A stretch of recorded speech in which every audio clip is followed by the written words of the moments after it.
ഗുജറാത്ത് തീരത്ത് കടൽ വഴി കടത്താൻ ശ്രമിച്ച 300 കിലോഗ്രാം മയക്കുമരുന്ന് കോസ്റ്റ് ഗാർഡ് പിടികൂടി. അന്താരാഷ്ട്ര കമ്പോളത്തിൽ 1800 കോടി രൂപ വില വരുന്ന മയക്കുമരുന്നാണ് പിടിച്ചെടുത്തത്. കോസ്റ്റ് ഗാർഡിനെ കണ്ടതോടെ കള്ളക്കടത്തുകാർ മയക്കുമരുന്ന് കടലിൽ തള്ളി രക്ഷപ്പെടുകയായിരുന്നു. പി ബസന്ത് വിവരങ്ങളുമായിട്ട്. ബസന്ത്, ഇപ്പോൾ കടലിൽ പ്രത്യേകിച്ച് നാള് ലക്ഷദ്വീപ് കടലിനോട് ചേർന്ന് ബാലഗോപാലാണ് വിവരങ്ങൾ നൽകുന്നത്. ലക്ഷദ്വീപ് കടലിനോട് ചേർന്ന് ബസന്താണോ ബാലഗോപാലാണോ?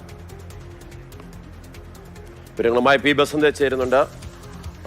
ഇപ്പോൾ ഇത്ര വലിയൊരു വേട്ട നടത്തുകയും അതേസമയം മയക്കുമരുന്ന് കടയിൽ തള്ളി രക്ഷപ്പെടുകയുമാണ് ചെയ്തത്. എന്തെല്ലാമാണ് വിശദാംശങ്ങൾ പി ബസന്ത്?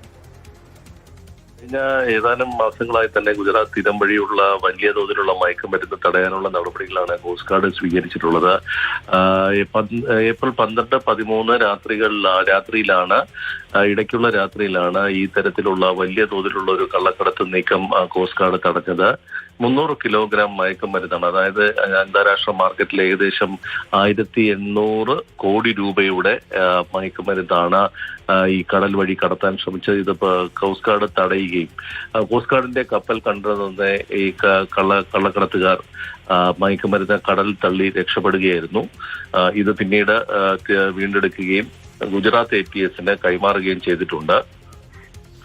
കഴിഞ്ഞ ഏതാനും മാസങ്ങളായി തന്നെ വലിയ തോതിൽ മയക്കുമരുന്ന് വേട്ട രാജ്യത്താകമാനം തന്നെ ഉണ്ടായിരുന്നു. ഡൽഹിയിൽ ഏകദേശം 2500 കോടി രൂപയുടെ മയക്കുമരുന്നാണ് ഡൽഹിയിൽ കേന്ദ്രീകരിച്ച് ഏകദേശം 5 ഇടങ്ങളിൽ നിന്നായി പിടികൂടുകയും ചെയ്തിട്ടുള്ളത്. നൈജീരിയൻ പൗരന്മാരാണ് അന്ന് പിടിയിലായത്.